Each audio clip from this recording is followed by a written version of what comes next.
Hello everybody.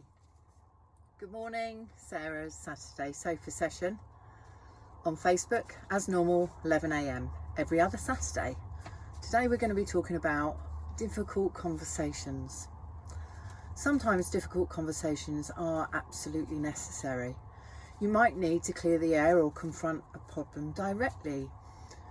When you're not prepared, you might say something out of anger that you don't really mean. Taking things personally or losing our temper are typical problems that many of us know and make simple conversations much harder than they need to be. The secret for making difficult conversations easier is pretty simple really, but few of us actually do anything about it. Taking a few minutes to get out and plan what needs to be said will give you a better chance of meeting that conversation amicably. Without a game plan, it's easy to let emotions run riot, and then you show the emotions rather than staying focused on what's really important and the subject in that conversation. These skills can be used with anybody: business, friends, children, workplace, colleagues, anywhere at any time. So let's get started. Create a positive intention. Taking things in the heart of the moment can go sideways sometimes quite fast. Instead, be more intentional about what you want to achieve. By creating an intention, you are setting a specific goal that guides your behaviour. For instance, say your intention is to let the other person know exactly how you feel because they did something offensive or something that actually didn't make you feel very good inside. When this is your own intention, you will say whatever feels good in the moment. When your intention is to be honest, however, blaming the other person, the lines are clear. Your communication will convey respect because that's what you have set out to do. It shows that you are more about the relationship rather than being right all the time. And that's the power of creating a positive intention. When setting an intention, here are some things to consider. What is your ultimate goal? What is it you want to get out of this conversation? Is your intention to be right or to prove a point?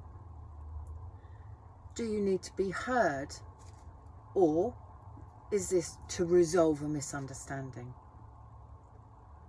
Are you focused on getting your point across than by listening and active listening? Active listening means that you can paraphrase back what someone has said to you. All of us think we listen, but we don't. Positive intentions will avoid self-serving motives that create problems. Example: if the intention is only to benefit you, it's not going to be helpful. Strive to create an intention that serves the greatest good for you and the relationship in that conversation. Setting clear intentions will clarify what's important and what's not, and it's not just about ego. Maximize defensiveness. The longer it takes to explain yourself, the more likely something hurtful will be said. Instead, choose your words wisely to avoid contributing to a defensive reaction.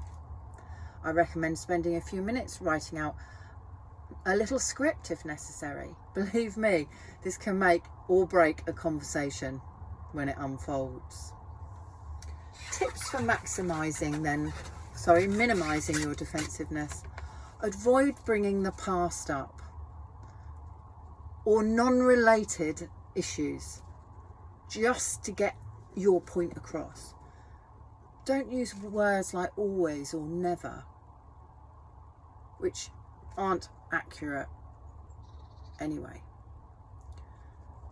State the conversation with an I rather than a you statement. That again is blame culture. You did this, you said that. Turn it round. The you statement implies blame and targets another person's faults, which will then make the whole conversation a defensive reaction. Let's go back to this creating a personal script. Here are 3 ways to keep it short and sweet. Communicate your upset in no more than 2 or 3 simple sentences. That's why it has to be quite specific. Avoid making any negative assumptions or predetermined judgments. Stick to the facts of what happened without conveying that you're right. That is not the intention. Avoid making generalizations. Using words like always and never will trigger anger and hurt. Instead, always the specific when expressing your concerns. Always be specific. Write it out like a script, like I said. Believe me, this can make or break the conversation when it unfolds. An example. I'm hurt that you forgot to call me on your way home. It's much better than, you never think of anybody but yourself. You're so inconsiderate. Very different way to hold a conversation and to get what you want to achieve from it. Focus on the facts, minimize defensiveness, and support both people being heard. Also, watch your stress levels. Being anxious and not actually